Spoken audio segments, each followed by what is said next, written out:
When you look at the whiskeys that comprise the Jack Daniel's family of brands, they all have several things in common. First of all, every drop of Jack Daniel's is produced from the Cave Spring in Lynchburg, Tennessee. The other thing that they have in common is the grain bill. That is corn, malted barley, and rye in the same percentages. Also, all of our whiskeys go through charcoal mellowing at least one time. That's what makes Jack Daniel's a Tennessee whiskey and not a bourbon.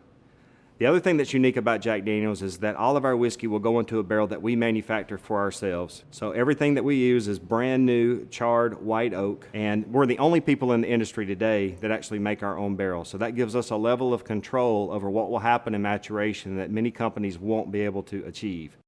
Now, once we put Jack Daniel's whiskey into a barrel, it's what we do with it at that point that ultimately decides what type of whiskey it will become in the family of brands.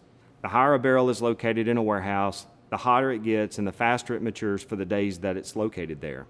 Likewise, the barrels that are located on the ground floor tend to be a little bit cooler and they tend to mature at a slower rate than the barrels that would be at the top.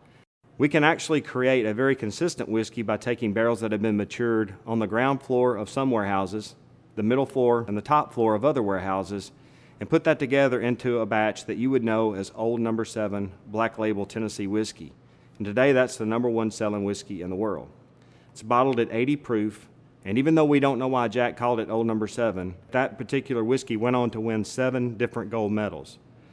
The most popular way that Jack Daniel's is drunk today is as a Jack and Coke. If you go into bars and you look at the top 10 things that are ordered in the cocktail list today, there's only one of those that would mention a brand by name, and it is the Jack and Coke.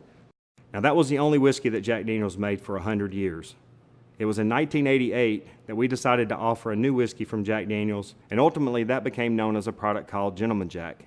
It's also bottled at 80 proof, and it's the only whiskey today that is charcoal mellowed twice. It gets its first pass in charcoal when it's a new whiskey, after it's distilled and before it goes in a barrel. And then it gets another pass in charcoal after it's been matured in the barrel and right before it's bottled. Gentleman Jack is always going to be our sweetest and lightest, our most refined whiskey. To me, it's just very easy to drink, it's very approachable, it's wonderfully done whiskey. Now, after we introduced Gentleman Jack in 1988, we began to hear from a lot of the Jack Daniel's fans saying that they were really excited to see a new whiskey from us. So it was in 1997 that we introduced a product that became known as Jack Daniel's Single Barrel.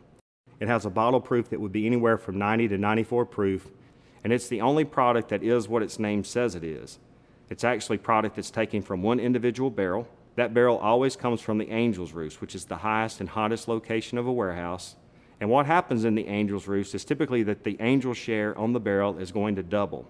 It ends up being about 30%, while a typical barrel in another spot in our warehouse might be in the 15 to 16% range. And every one of those barrels literally becomes its own vintage because each barrel has its own unique set of properties.